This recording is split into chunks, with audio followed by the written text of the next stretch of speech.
আমাদেরকে সেমভাবে অ্যানালাইসিস পাঠায় এবং ইনফরমেশনগুলোকে আমরা কাজে লাগানোর চেষ্টা করি।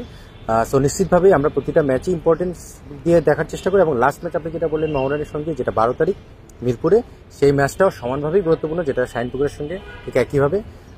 হয়তো আমরা যেটা ধারণা করছি বা শুনছি যে টেস্ট প্লেয়াররা হয়তো বা সেই ম্যাচে আনঅ্যাভেলেবেল হওয়ার একটা সম্ভাবনা রয়েছে। যদি সেটা হয়ে থাকে সব টিমের জন্যই সেটা ঘটবে, আর যদি আমরা সবাইকে পাই সেটাতেও আমি হ্যাপি থাকবো। আমি চাই আসলে আমার পুরো দল নিয়েই খেলার জন্য, বাট যদি বোর্ডের কোনো সিদ্ধান্ত হয় সেটাকেও আমরা সাপোর্ট করার চেষ্টা করব, বাট না হলেও আমরা আমাদের প্লেয়ারদের খেলাতে চাই। টেস্ট ম্যাচ 20 তারিখে, ক্যাম্প শুরু 11 বা 12 তারিখে, আর যদি ওটাই হয় আপনাদের লাস্ট ম্যাচ এবং খুবই ইম্পর্টেন্ট ম্যাচ, কারণ আপনারা যদি মোহামেডানকে হারান 4 পয়েন্ট ক্লিয়ার হবে, মানে এখানে আরো 3টে ম্যাচ আছে।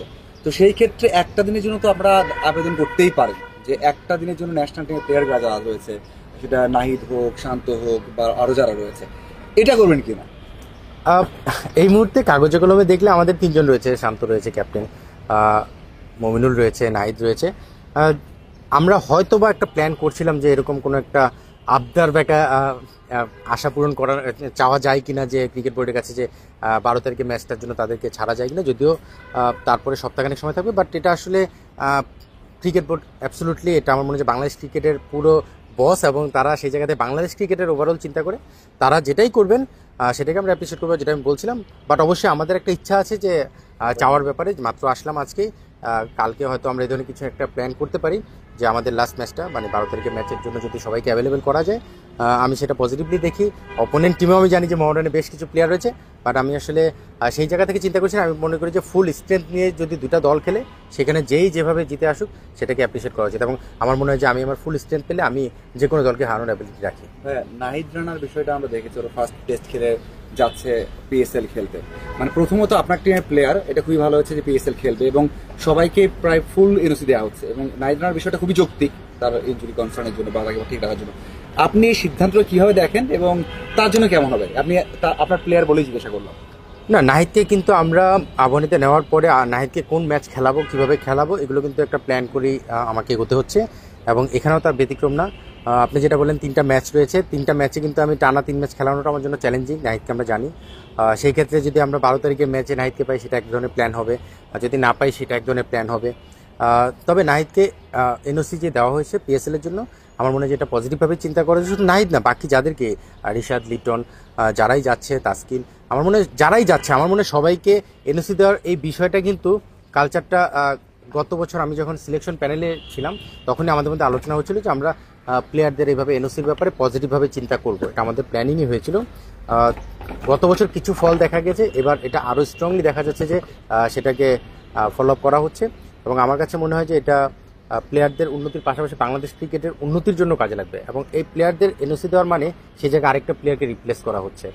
আজকে লিটন যাওয়ার কারণে নিশ্চিতভাবে সেখানে যাকে খেলানো হবে সে হয়তো বা নিজেকে রেডি করার একটা সুযোগ পাবে। সো এইভাবে করে চিন্তা করে কিন্তু দুই দিক থেকেই লাভবান হওয়া সম্ভব। সো আমি এটা পজিটিভলি দেখছি, এবং আমি আশা করছি ফিউচারে এই ধরনের কোনো অপরচুনিটি থাকলে প্রায়োরিটি ওয়াইজ সেই জায়গাটায় এভাবে চিন্তা করা যেতেই পারে।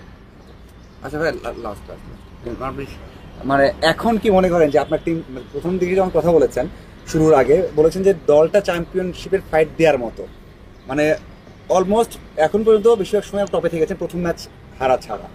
এখন কি মনে হয় যে আপনারা যদি চ্যাম্পিয়ন না হন সেটাই কি আপসেট হবে? কারণ আপনারা খুব ধারাবাহিক করছেন এবং শুধু আপনার টিমের না, যারা ফুল স্ট্রেন্থ রয়েছে, তাইসুদ হোক বা অন্যরা কিন্তু চলে যাবে টেস্ট খেলতে, তাতে কি মনে হয় যে আপনার টিমটা এখন আমাদের ওই প্রেশারটা দেয়নি যে চ্যাম্পিয়ন হতেই হবে?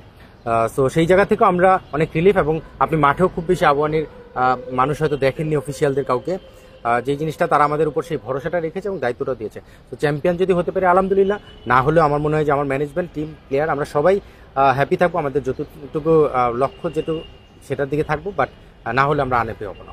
লাস্ট কোশ্চেন, আপনার কারিশমা কি টিমের উপর? মানে অনেকে বলছে মানে এই টিমটা যদি বললাম যে এত দূর মানে এত ভালো করার কথা না, মানে কোচ হান্নান সরকার, মানে আপনি তো কদিন নির্বাচক ছিলেন, তো আপনার ইনফ্লুয়েন্স কি ছিল? মানে অবশ্যই কোচের তো নাম হয়, বদনামও হয় খারাপ করলে, মানে আপনি কি মানে কোনটা বুঝতে পেরেছেন যে মনে হয় যে না এই জায়গায় স্যাটিসফ্যাকশন আছে যে আমি এটা বলেছি করেছি?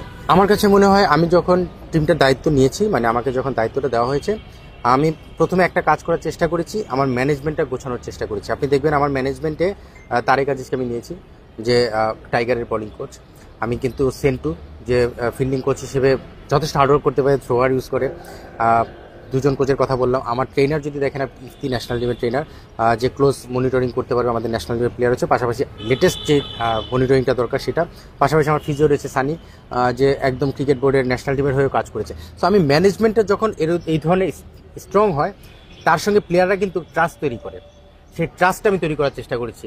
ম্যানেজমেন্ট স্ট্রংয়ের মাধ্যমে কিন্তু প্লেয়াররা ট্রাস্ট তৈরি করেছে এই টিমের উপর।